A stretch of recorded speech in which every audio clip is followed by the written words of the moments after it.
Clive की प्लासी में जीत तक, भारत में ईस्ट इंडिया कंपनी प्रदेशों में शामिल प्रेसिडेंसी कलकत्ता, मद्रास और बम्बई के कस्बों द्वारा नियंत्रित किया गया ज्यादातर स्वायत्त और कई मायनों असहनीय शहर परिषदों व्यापारियों से बना था।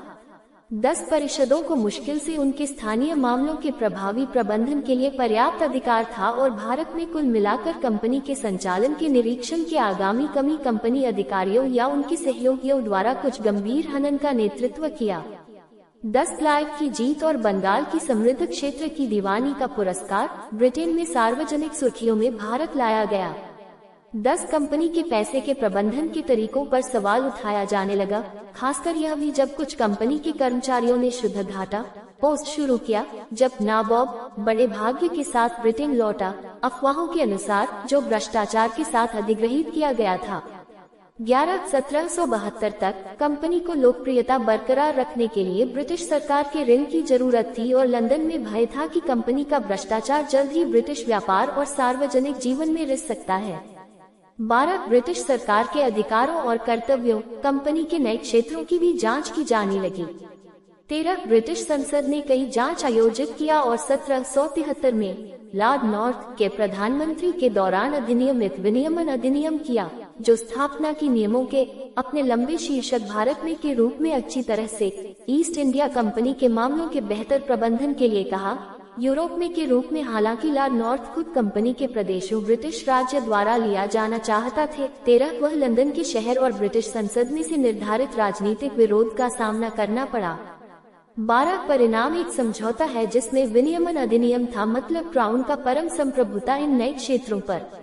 प्रमाण कंपनी क्राउन की ओर से एक संप्रभु सत्ता के रूप में कार्य कर सकता है। 15 ऐसा कर सकती, जबकि यह समवर्ती ब्रिटिश सरकार और संसद द्वारा निरीक्षण और विनियमन के अधीन किया जा रहा था।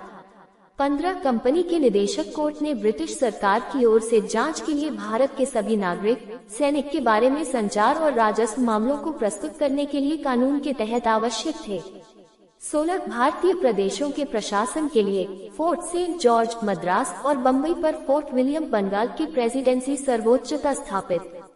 17 ये भी नामित एक गवर्नर जनरल वॉरेन हेस्टिंग्स और 4 पार्षदों बंगाल के राष्ट्रपति पद के प्रशासन के लिए और भारत में कंपनी के परिचालन की देखरेख के लिए।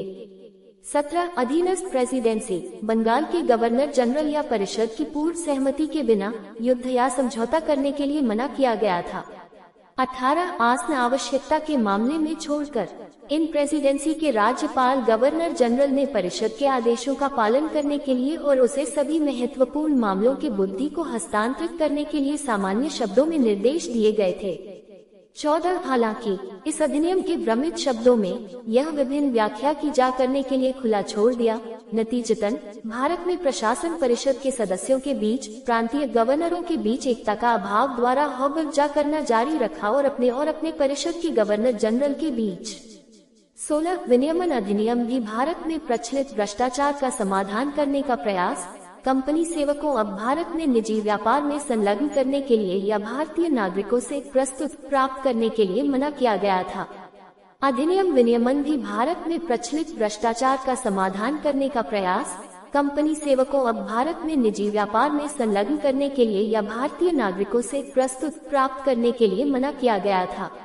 विलियम पिट के इंडिया एक्ट 1784 के इंग्लैंड में नियंत्रण बोर्ड की स्थापना की, जो ईस्ट इंडिया कंपनी के मामलों निगरानी करने के लिए और भारत के शासन में कंपनी के शेयरधारकों को हस्तक्षेप रोकने के लिए। 19 कंट्रोल बोर्ड के 6 सदस्यों, जो ब्रिटिश कैबिनेट से एक राज्य के सचिव के रूप में अच्छी तरह से राजकोष के चांसलर शामिल थे। 16 इस बार के आसपास भी व्यापक बहस थी। बंगाल में उत्तराधिकारों के मुद्दे पर ब्रिटिश संसद में एक आम सहमति के साथ फिलिप फ्रांसिस अंग्रेजी राजनीतिज्ञ फिलिप फ्रांसिस द्वारा की वकालत दृष्टिकोण के समर्थन में विकसित करने के एक सदस्य बंगाल परिषद और राजनीतिक विरोधी वॉरेन हेस्टिंग्स